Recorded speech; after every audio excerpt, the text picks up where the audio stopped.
Bonjour à tous, je vous souhaite la bienvenue dans ce cours d'initiation à l'art naturel. Alors ce que j'appelle art naturel, c'est l'art de juste aider un tout petit peu la nature à faire ce qu'elle fait de mieux.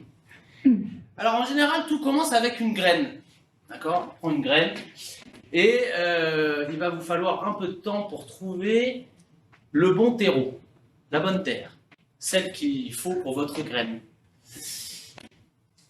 Le terreau trouvé, la bonne terre trouvée, vous pourrez alors la planter et au bout d'un certain temps, alors vous verrez apparaître le premier fruit de votre travail. Mais une fois la pousse sortie, il va falloir l'accompagner pour grandir, la protéger des différents parasites, lui donner à manger, lui donner à boire. Ça prend un certain temps, mais au bout d'un certain temps, on finit par avoir quelque chose qui devient suffisamment solide pour affronter tout ce qu'il peut y avoir de plus dur dans la vie. Et à un moment même, vous pourrez avoir quelques fruits qui auront sur certaines branches. Ces fruits, au tout début, quand on fait de l'art naturel, ils ne sont pas forcément très bons. Il faut leur laisser le temps de prendre du goût, le temps de devenir beau, le temps de s'exprimer.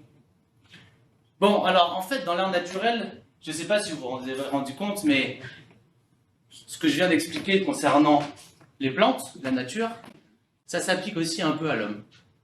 C'est un peu la même chose. Bon, et alors, est-ce que vous imaginez un agriculteur, cultivateur, qui aurait pris tout ce temps pour faire naître son arbre, grandir son arbre, laisser le fruit tomber et pourrir au sol? Vous pensez qu'il ferait ça?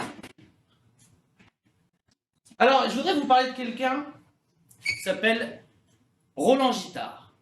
Roland Gittard est né au début des années 30 et il se trouve que, fils de commissaire de police à Oran, pied noir, donc, pendant la Seconde Guerre mondiale, son père, commissaire de police, a ramené toute sa famille en France pour faire de la résistance.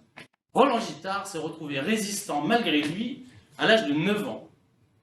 À la fin de la guerre, c'est le plus jeune médaillé de la résistance. Retour en Algérie, il fait des études de médecine, devient chirurgien, en particulier interne pendant la guerre d'Algérie. Roland Gittard, il a résisté toute sa vie. C'est quelqu'un avec de très fortes valeurs. Si je vous en parle aujourd'hui, c'est parce que Roland Gittard, c'était mon grand-père. Et mon grand-père, si j'ai envie de parler de lui aujourd'hui, parce que je voudrais lui rendre hommage, c'est parce que j'ai eu la chance de l'avoir comme grand-père et j'ai eu la chance de pouvoir écouter toutes ces histoires qui font qu'aujourd'hui je me présente devant vous. Si je vous parle de Roland Gittard, c'est parce que il a résisté jusqu'à la fin de sa vie, amputé des 2 jambes. Il a refusé d'aller en maison de retraite. À 78 ans, il était en fauteuil roulant et tous les jours, il passait de son fauteuil à son lit tout seul. Et pourquoi, vous me direz? Eh bien parce que, évidemment, pour un homme de sa trempe, aller en EHPAD, c'était absolument impossible. Si je vous en parle aujourd'hui, c'est aussi parce qu'à travers ces histoires, j'ai appris énormément de choses. Énormément. J'ai appris ce que c'était que l'engagement, j'ai appris ce que c'était que d'avoir des valeurs, j'ai appris ce que c'était que de raconter des histoires, captiver l'attention. C'est fantastique. Donc pour conclure, je pense qu'il est grand temps aujourd'hui pour nous de faire en sorte que les EHPAD, ce soit un endroit dans lequel on prenne peut-être un peu plus soin de nos vieilles personnes, tout comme un agriculteur prend soin de ses légumes, parce qu'à force de trop les considérer comme de légumes, on oublierait que les vieilles personnes sont sans doute les personnes qui donnent les meilleurs fruits. Merci de m'avoir écouté.